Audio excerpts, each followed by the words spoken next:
Glória a Deus, graça e paz, igreja.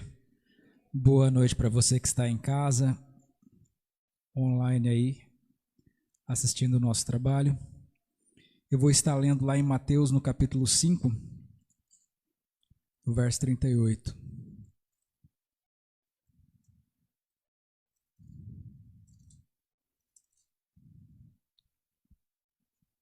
Mateus 5, a partir do verso 38.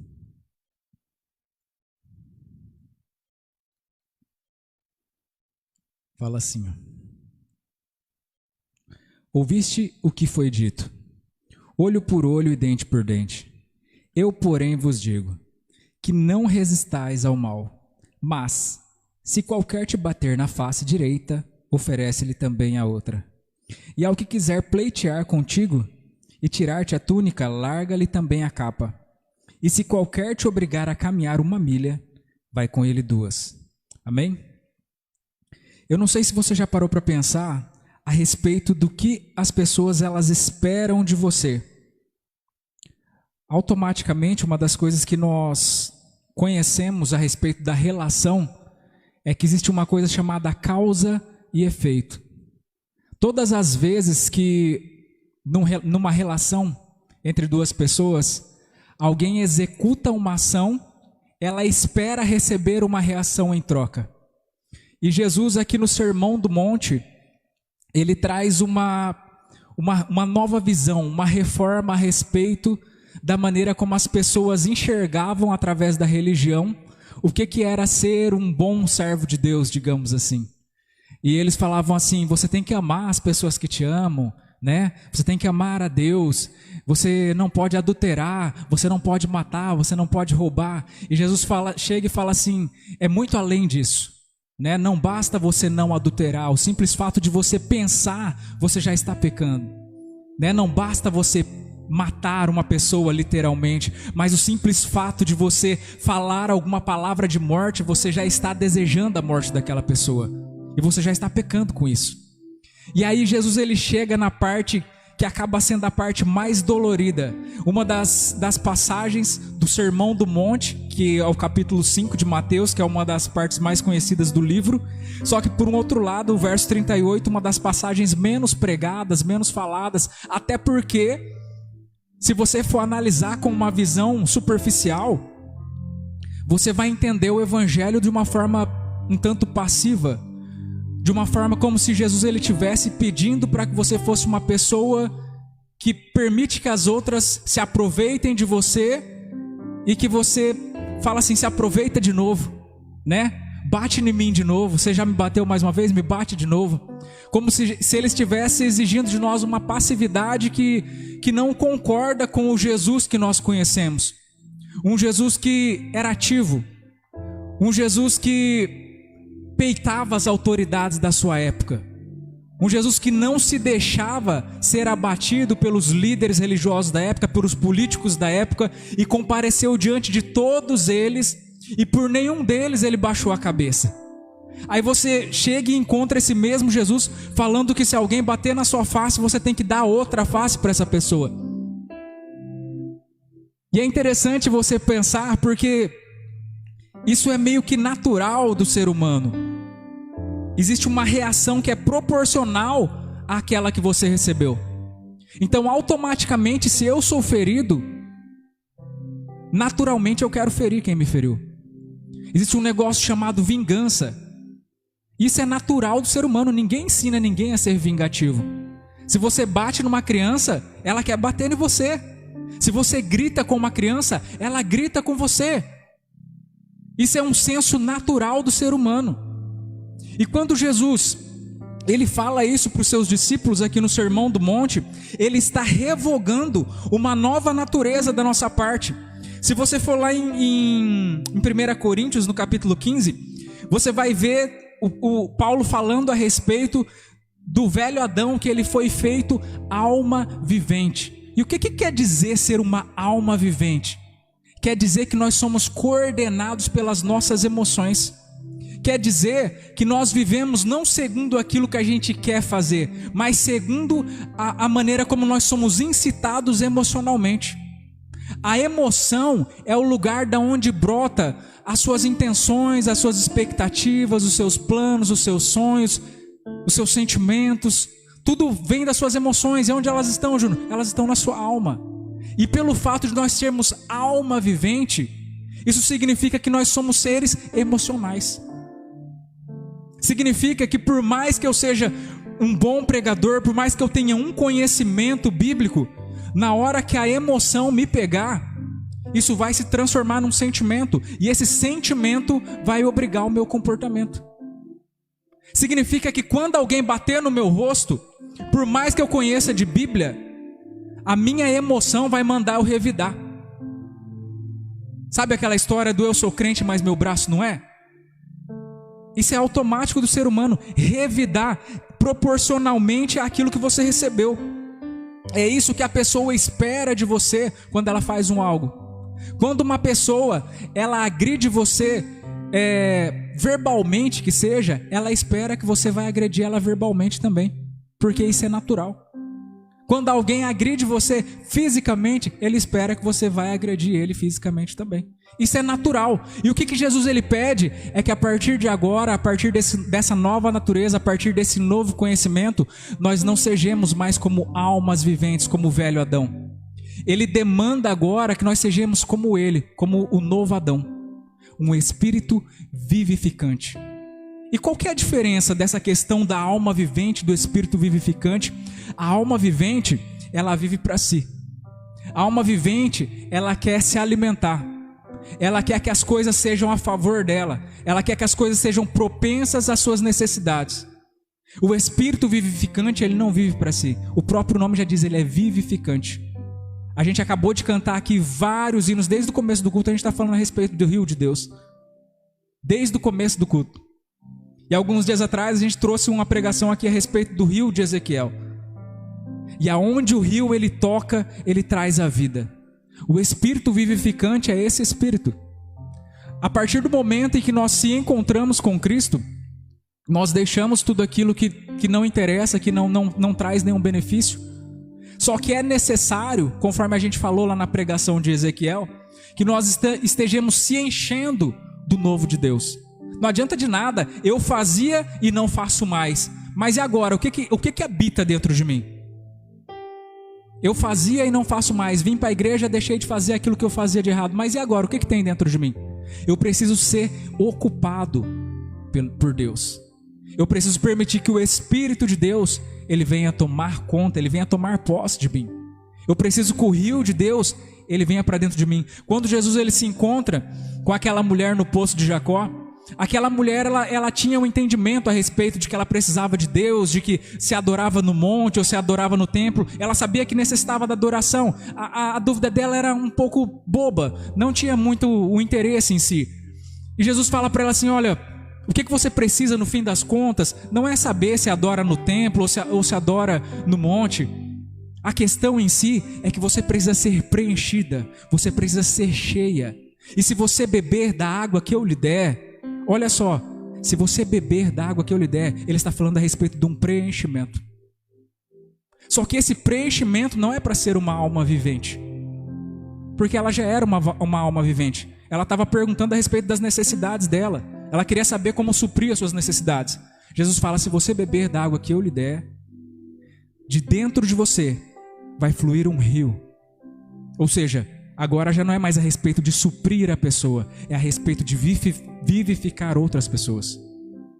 A partir de agora flui um rio de dentro de você.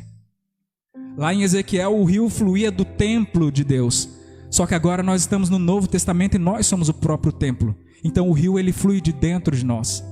Então a intenção de Jesus, quando ele explica que o Sermão do Monte, não é falar que o reino de Deus é dificultoso de se acessar. A ideia de Jesus é falar que o reino de Deus ele só é acessado espiritualmente. Ele não é acessado com sua própria força. Júnior, como que eu consigo ser atingido por uma pessoa e mesmo assim não revidar? Por você não consegue. Porque na sua natureza existe algo que te manda, que te força a revidar. É por isso que há a necessidade de você viver segundo o Espírito de Deus. E aí a gente cai num paradigma, né? Porque o que Jesus ele quer é que a gente consiga quebrar esse paradigma humanista do qual a gente vive sendo comandado pelo nosso emocional. A intenção de Deus não é falar que você precisa negar os seus direitos. Júnior, você quer dizer que alguém me afligiu, alguém me fez alguma coisa errada e eu preciso negar os meus direitos para que Deus ele se agrade de mim? Não é a respeito de negar os seus direitos, é a respeito de negar os seus instintos. O que Deus ele quer de você não é que você seja um bobão da história. Deus ele quer que você aprenda a ter o autocontrole. E vai muito além disso. O fato de você aprender a negar o seu instinto fala a respeito de você não se deixar ser vencido pelo mal, mas vencer o mal pelo bem. Não existe uma outra forma, está escrito lá em Romanos 12, no verso 21, não existe uma outra forma de você vencer o mal se não for através do bem. Existe uma frase aí que já é conhecida que fala: violência gera violência, e não existe uma outra verdade. Violência gera violência. Não existe uma forma de eu vencer o mal se não for através do bem. Quando Jesus ele fala para que você dê a outra face, ele não está falando para você ser passivo, ele está falando para você ser pacífico. É totalmente diferente. Se Jesus ele falasse assim: se alguém bater na sua face, fica quieto e deixa acontecer, ele estava falando para você ser passivo. Mas quando ele fala para você virar a outra face, ele está falando para você entregar a última coisa que a pessoa esperava que você entregaria. Ele está falando para que você pague o mal com o bem. Ele está falando para que você afete aquela pessoa de uma forma que ele não esperava. Porque é automático que a pessoa que ela age dessa forma com você, ele espera que você age da mesma forma com ele. E quando você faz ao contrário daquilo que ele esperava, você coloca ele em xeque. Você consegue destruir toda a amarra que existe sobre aquela pessoa. Porque a pessoa está esperando receber alguma coisa ruim de você, e ela recebe uma coisa boa. E ela fica sem reação. Porque não existe um padrão pré-estabelecido mentalmente para isso. Porque a gente é acostumado a viver padrões porque a gente repete coisas que se tornam costume na nossa vida. Então, se eu agrido alguém e a pessoa me agride, isso é comum para mim. Mas a partir do momento em que eu chego em alguém e agrido ela, e ao invés dela me agredir também, ela traz uma passividade para mim, eu não sei como reagir com isso. Ele me desestrutura da cabeça aos pés. Vencer o mal com o bem. Não existe uma outra possibilidade. Negar o seu instinto. É interessante que a gente falou a respeito de princípios na quinta-feira passada. E esse princípio é um princípio tão forte, mas tão poderoso, que, conforme eu falei na quinta-feira, o princípio ele independe de quem que está usando. Um princípio é uma regra que ela é universal. E quem usar faz acontecer, faz dar certo. E eu me lembro do ano passado, eu estava atendendo uma moça, e ela falava que no relacionamento dela, toda a conversa acabava em discussão. Eles já tinham separado e voltado e não estava dando certo de novo.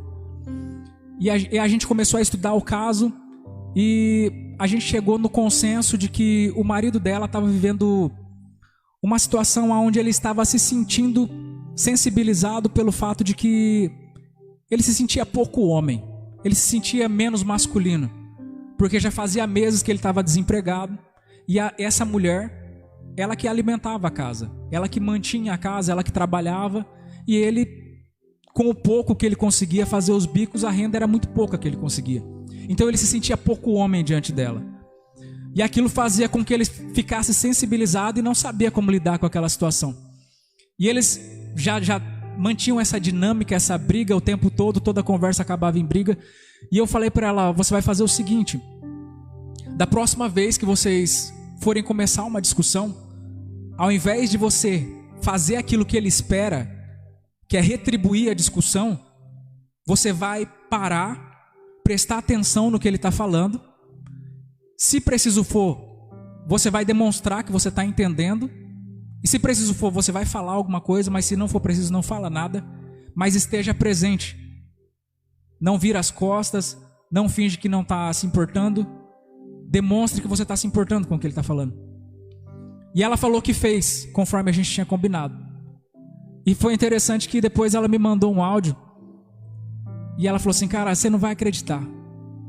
Ela falou assim, ele começou a discutir comigo. E eu fiz conforme a gente tinha combinado. E eu olhei no fundo do olho dele e demonstrei que eu estava tentando entender o que ele estava falando. E ele começou a alterar a voz e começou a gritar cada vez mais alto. E ele percebia que eu não reagia ao que ele fazia. E ele começou a encher os olhos de lágrima. E ele grudou no meu braço e começou a falar, cadê a minha esposa? Cadê? Você não vai brigar comigo? Você não vai discutir comigo? Ele estava tão acostumado com um padrão de discussão, que eles começavam uma conversa e entravam numa discussão, que quando ela não discutiu com ele, ela desestruturou ele da cabeça aos pés.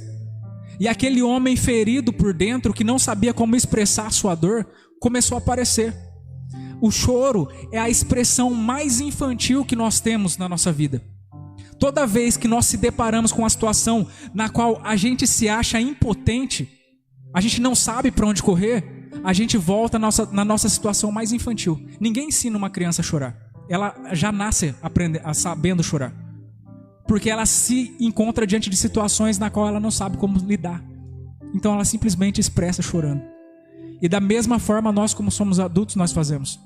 Quando nós se sentimos impotentes diante de uma situação, a gente só tem a chorar. E a partir daquele momento, aquele homem, ele abriu um espaço para que ela pudesse entrar e falar, eu estou aqui com você, eu estou te entendendo, eu sei que a situação não está boa para você, mas nós estamos juntos nessa. A gente não precisa derrubar tudo porque as coisas não estão boas. E a partir daquele momento, ela estabeleceu esse princípio que Jesus ele traz para nós aqui. A partir do momento em que você dá a outra face para a pessoa, ao invés de você ser influenciado para ela fazer aquilo que ela espera que você faça, você se torna a influência dela. Você entende? Ao invés de você ser influenciado pela pessoa e você ser uma vítima da ação que ela cometeu contra você, você se torna o influenciador dessa pessoa. Ao invés de fazer aquilo que já está premeditado, aquilo que já está padronizado, a pessoa ela vai viver uma desestruturação mental que ela vai ter que repensar. É tipo o GPS, quando você vai para o lado que ele não mandou, ele fala recalculando a rota, e ele vai ter que pensar uma nova maneira de você chegar no seu destino. É assim que acontece quando a gente desestrutura pessoas. Eu contei alguns anos atrás de uma situação em que eu vivi, onde eu tive um problema com um cliente, e foi um dia complicadíssimo, onde muita coisa deu errada. E passou do horário, a gente já tinha fechado a loja e eu ainda estava lá, terminando. E no final, o cara estava super bravo, o cara já tinha me falado tudo o que queria e que não queria, o que precisava e o que não precisava.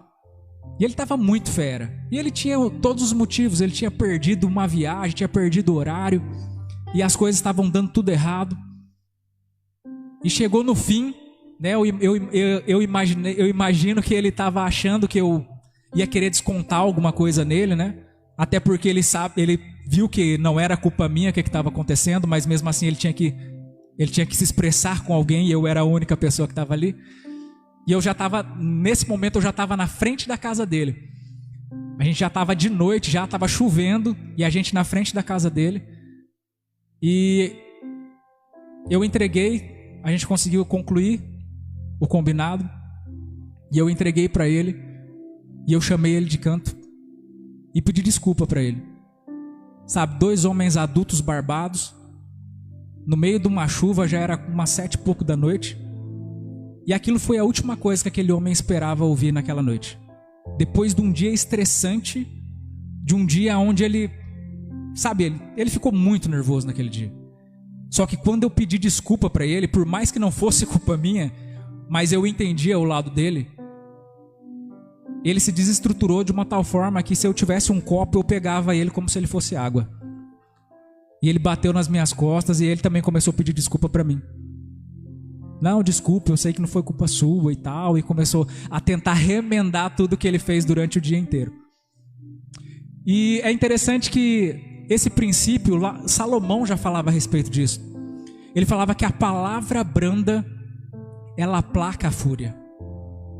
Quando você está falando com uma pessoa que está gritando e você grita junto, a pessoa grita mais alto que você. É por isso que muitas das vezes a gente conversa com mães que estão tendo dificuldades na criação, e a gente fala: mãe, não grita, mãe. Porque se você gritar, o filho grita também. A criança, ela está copiando você. Então se você está gritando, ela vai aprender a gritar também. Só que aí quando a criança grita e você fala assim: não grita comigo, menino. Aí ele entra em parafuso, porque ele fala: eu estou copiando, ela está gritando, eu estou gritando, mas ela está falando que não pode gritar. Aí ele chora, porque ele não sabe o que fazer. Muitas das vezes é a gente que desenha esses códigos errados. Porque muitas das vezes a gente não tem a sabedoria para a gente conseguir usar aquilo que Jesus ele já colocou na nossa mão. Quando a gente aprende a usar esses princípios, a gente aprende a exercer um poder que Jesus ele coloca nas nossas mãos. E tem muito a ver com isso que o pastor começou falando aqui a respeito de política. Porque a gente demorou tanto tempo para aprender a viver o poder que Deus ele nos concede. Lá no Jardim do Éden, quando Deus ele cria o homem, ele fala assim: domine sobre todas as coisas. Aí a gente entra no nosso mundinho evangélico e a gente se fecha dentro de 4 paredes. Aí quando a gente sai para fora, a gente descobre que o mundo fez uma política corrupta, desenvolveu uma cultura anti-Deus, e a gente se assusta com o que a gente vê. E hoje a gente tem que lutar para ter a nossa própria liberdade, para poder viver os nossos próprios direitos. Por quê? Porque nós gastamos muito tempo debatendo os nossos dogmas religiosos, enquanto o mundo estava fazendo governo. E se a gente parar para pensar, 10 anos atrás, você falar de política dentro de uma igreja, a política era do diabo. E a gente entregou tanta coisa para o diabo, que hoje a gente trabalha dobrado para a gente conseguir reconquistar o nosso lugar. Porque a palavra de Deus lá em Deuteronômio, no capítulo 28, no verso 17, fala que eu te constituí como cabeça e não como cauda. A ideia é você ficar por cima e não por baixo. É Deus quem fala. Só que a gente só aprende a viver isso se a gente aprender a viver em princípios. Se a gente aprender a fazer vigorar isso que ele fala para a gente colocar em prática. O evangelho do reino é a respeito disso. É a respeito de eu andar num nível acima. Ah, Júnior, quer dizer então que dar a outra face não é a respeito de você ser passivo, de você ser bobo, de você deixar as pessoas se aproveitar de você? Não, é a respeito de você exercer governo sobre as pessoas. É a respeito de você exercer governo primeiramente a respeito de você mesmo. Governar sobre as minhas emoções. E por conseguinte, governar influenciando os demais. Porque quando a pessoa, ela te vê combatendo o mal que ela te dá com o bem, não tem como. Você desestrutura todas as amarras do mal. E é tão interessante a gente falando a respeito de princípio, e principalmente quando se trata dessa questão da não violência. Existe um nome que se tornou o ícone quando se fala de não violência, que é Mahatma Gandhi. Gandhi ele conseguiu libertar o seu país, ele conseguiu a independência da Índia através da não violência. Através de um princípio que Jesus ele tinha estabelecido lá para os seus discípulos no Sermão do Monte. Um indiano, conseguiu libertar o seu povo. E talvez não seja tão interessante para nós falar a respeito de uma pessoa lá do Ocidente, e seja mais fácil da gente entender se a gente fala a respeito de alguém mais conhecido, né? E um homem que se tornou ícone e talvez mais importante para nós é o próprio pastor Martin Luther King. E é interessante que a história deles é conectada. Porque o Martin Luther King, quando ele ficou sabendo a respeito do que o Gandhi conseguiu atingir no seu país, através da não violência, através do princípio do Sermão do Monte, ele pega um avião lá nos Estados Unidos e ele vai parar lá na Índia. E ele vai ser mentorado pelo um hindu, de como que ele conseguiu implantar o sermão do monte no país dele e fez o país ser liberto, sem precisar levantar uma arma, sem precisar bater em ninguém, sem precisar revolução armada nem nada. Como que ele conseguiu fazer isso? E ele vem e traz para o Alabama, nos Estados Unidos, a maior revolução quando se trata de segregação racial. Nós falamos aqui a respeito das questões das mulheres, do direito das mulheres. Ele traz para os Estados Unidos a questão da igualdade de gênero. As mulheres não podiam votar, as mulheres não tinham direito a nada, os negros também não podiam votar. E esse pastor chamado Martin Luther King, ele fala assim: eu tenho um sonho. O discurso dele foi conhecido como I have a dream, eu tenho um sonho, porque ele começa falando a respeito de um sonho. Só que o que é interessante é que esse sonho não era simplesmente do Martin Luther King. Esse sonho ele nasce no coração de Deus, porque era um sonho grande demais para ser de uma pessoa só. E é interessante se pensar, porque eu estou falando de dois homens que não tinham necessidade nenhuma de fazer o que eles fizeram. O Martin Luther King, conforme eu falei, ele era um pastor, ele era um advogado, reconhecido no seu país, uma pessoa que tinha alcançado já o sucesso na vida, não tinha nada que comprar esses problemas, não tinha nada que comprar essas brigas. Mas ele falava que ele tinha um sonho de viver num país onde os seus filhos não seriam julgados pela cor da sua pele, mas sim pelo seu caráter. E conforme a gente falou aqui na quinta-feira, para você saber quando o propósito ele é de Deus, o propósito de Deus ele não é individualista. Por mais que você seja relevante e por mais que você seja abençoado, seja atingido por esse propósito, assim como esses homens foram, ele contempla toda uma comunidade. Não era a respeito simplesmente dele, era a respeito de todo um país que foi liberto, era a respeito de toda uma raça que hoje tem esse homem como um ícone. Em todos os lugares, em todos os países que você vai, nas praças tem estátuas do Martin Luther King, tem estátuas do Gandhi, porque foram pessoas que eles andaram uma milha a mais. Ele podia ser um bom advogado? Podia. Ele podia ser um ótimo pastor? Podia. Mas eles resolveram andar uma milha a mais. É isso que Jesus ele propõe para nós, um próximo nível. Não é a respeito de você não adulterar, é a respeito de você nem pensar a respeito disso. Não é a respeito de você amar o seu irmão, é a respeito de você amar o seu inimigo. O evangelho do reino, ele necessita da presença do Espírito na sua vida para que você viva ele. Não é possível que eu venha viver os desígnios de Deus no evangelho do reino sem que eu tenha a habitação do Espírito Santo dentro de mim. Não é possível que eu, como alma vivente, eu consiga viver os desígnios do reino de Deus. Os meus sonhos, eles nascem no coração de Deus e eu sou simplesmente um instrumento para executar aquilo que está no coração dele. Mas o seu nome vai ser escrito nos anéis da história, vai. Mas o intento de Deus sempre foi a respeito de uma nação. O intento de Deus sempre foi a respeito de um povo. Tem nomes que ficaram conhecidos? Tem.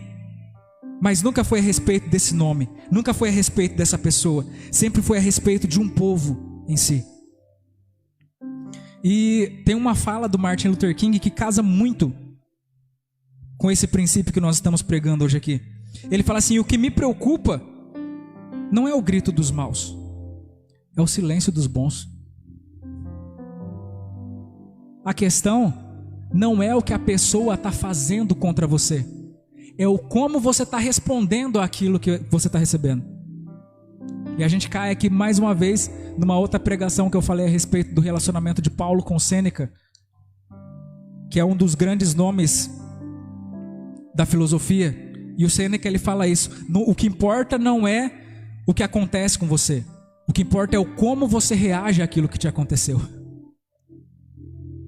É a respeito de você. Não é a respeito da pessoa que é má, não é a respeito do mundo que não tem mais jeito, é a respeito de você. O evangelho não é a respeito da pessoa que não tem jeito, é a respeito de você. Ainda hoje eu estava falando com uma pessoa a respeito de você servir os outros. que dar é melhor do que receber. E eu entrei mais uma vez naquele mérito de pessoas que se propõem a alimentar os famintos.